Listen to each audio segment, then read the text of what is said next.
اچھا یہ بتائیں، آپ کو تو پیانو کا بڑا شوق ہے، تو یہ شوق کہاں سے ہے؟ پیانو بڑا اچھا بجاتے ہیں آپ. بہت پرانا. مجھے یاد ہے کہ میں بہت کم عمری میں نے گٹار شروع کر دی اور میں نے کی بورڈ شروع کر دیے.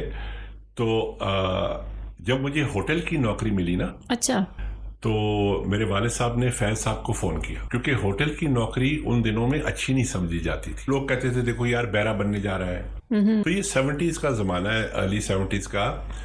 تو میرے والد صاحب نے فیض صاحب کو فون کیا کہ فیض صاحب وہ اعظم کو یہ جو انٹرکانٹیننٹل ہوٹل ہے تو اس میں نوکری ملی ہے تو کر لے. تو فیض صاحب نے کہا ہاں کر لے. تو اس نے کہا اچھا، اس نے کہا ہاں کر لے، مراسی کو لو تیرے. بیکاز فیض صاحب کو پتا تھا کہ بھائی گٹار گٹور بجاتا ہے، وہ کون سا کوئی نیک کام کر رہا ہے، تو اگر کوئی نوکری کرتا ہے تو کرنے دو. تو وہ فیض صاحب کی ایک عادت ہوتی